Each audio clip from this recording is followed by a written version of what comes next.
This first recording is of Jerry Tolliver relating a story that was told to her by her husband, R.D. Tolliver. My husband, R.D. Tolliver, lived in Medill, and we had a very, very bad time. The weather was terrible. And my husband told me years ago, he was in the gasoline business. They couldn't deliver gas or anything like that. He said nearly everybody closed up. And I think it was the back of the dollar store now. They had a car agency, and they had a stove where they kept hot. And for 30 days and 30 nights, they kept a dice game going.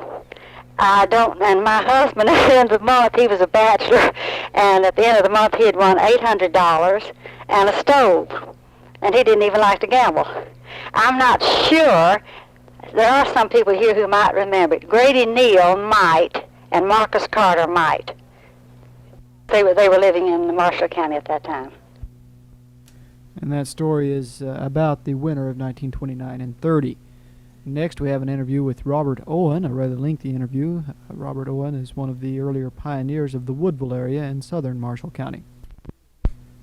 This interview with Robert Owen was taken approximately January 1st, 1978. The earlier actuality with Jerry Tolliver was about the same time. This is Jeff Cox, and today I'm talking with Robert Owen of Medill about some of the history of Woodville in the southern part of Marshall County. Mr. Owen, you've been around with us for quite a while. What is the coldest winter you can remember in Marshall County? Well, the coldest that I remember was in the year 1910.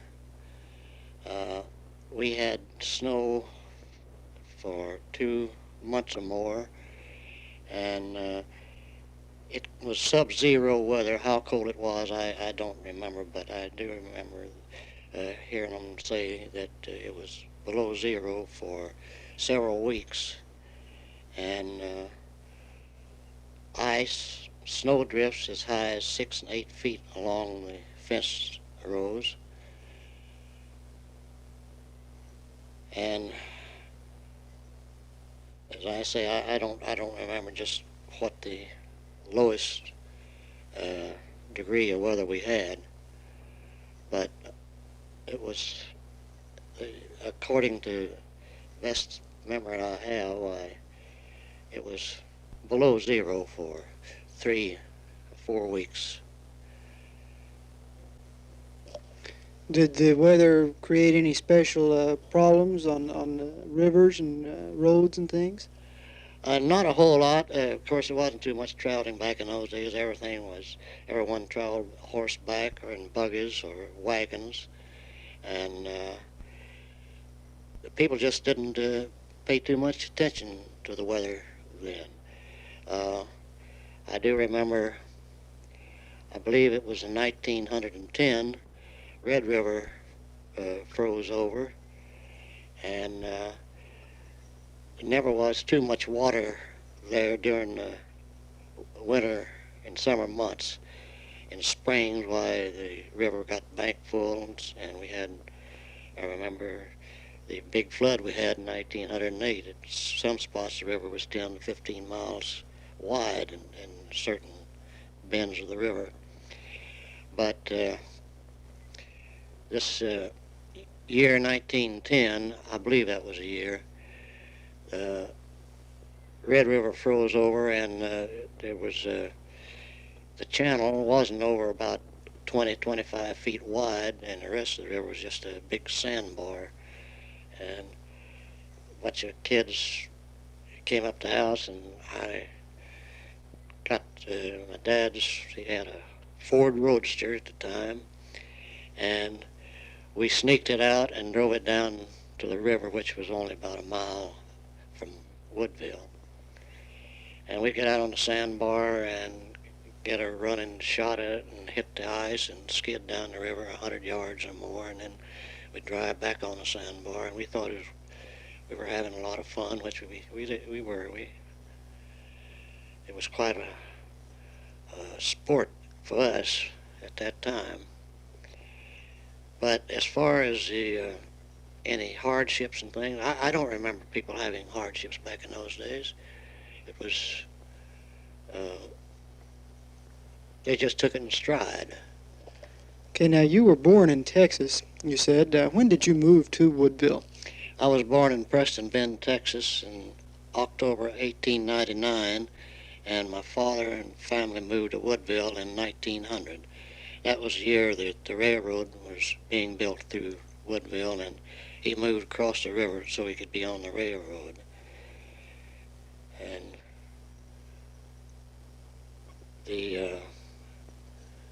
I don't know whether they might have been grading the bed and laying the rails when we moved over, but it was either 1900 or 1901 when the trains first started coming through. I guess trains were a major form of transportation then. Oh yes, if you wanted to go any place, any distance, it was all passenger trains.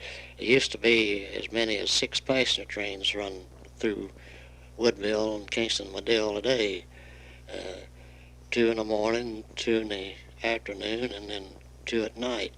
And people want to go any place, for any distance, they always went by railroad. That was the only way they could go, unless they wanted to go by wagons or buggies. Now, some of the people in Woodville used to drive over to Dunston shopping, and they would it'd take all day to drive in a wagon from Woodville to Denison. They'd do their shopping and spend the night, and then drive back the next day. And sometimes if they get a late start, they'd even camp going from Woodville to Denison. It was about 25 miles, I guess, the way they had to go at that time. Were there any roads? There were cattle trails. I wouldn't call them roads. They had what they call section lines, but there was very few wire fences, and you could pick your own roads. You could cut across a pasture if you wanted to, but as far as any graded roads, there were no graded roads. Well, they weren't even graded. They were just laid out, and wagon roads is what they were. I guess at that time it was a big deal to get on the train and ride to Medill and do some shopping for a day. Oh yes, it was a big deal to ride any place on the train back in those days. It was the trains. It'd take almost an hour to come from Woodville to Medill on a train, and sometime they'd have to stop at Kingston or Woodville or someplace along the road and take on water, or they might have a breakdown of hot boxes, and trains would, it's very seldom they'd ever be on time and be run all the way from an hour to 2 hours late. But people enjoyed it. They took their lunches with them in shoe boxes or any other kind of containers handy, and they enjoyed the train trips very much. What do you remember about statehood? Well, I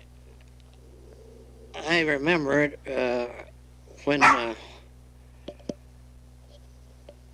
when statehood was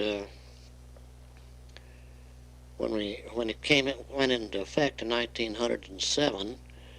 I remember Charlie Haskell was our first governor. I believe C.N. Haskell was our first governor, and I remember it was quite a rivalry between the 3 towns in Marshall County. It was, I can't think of the name of the county before it was named Marshall County. Pickens? Pickens County. That's what it was. Pickens County. And when they had the election for the county seat, why, it was either Kingston or Medill, and Woodville joined up with Medill and voted with Medill, and that helped Medill to secure the county seat. How big a trade center was Woodville at that time? How many stores and people were in Woodville? There was only about 4 or 5 stores in Woodville and had a population of about 300. There was one drugstore and 3 grocery stores, a barber shop, a blacksmith shop, a hardware store. We had 3 doctors there at one time, and that was just about the town. Well, we had, in addition, of course, being located in a farming community as well, we had 3 gins, and that was just about it. Cotton gins? Yes, cotton gins. And I don't guess there's a cotton gin anywhere in the county anymore. As far as I know, there isn't. I see some cotton growing around here in small patches, but I don't know where the gins are located. Well, that's all very interesting. Thank you very much. Jeff Cox talking with Robert Owen of Medill about early Marshall County history. The following is a story by Les Sons of Medill, again about the winter of 1929 and 1930.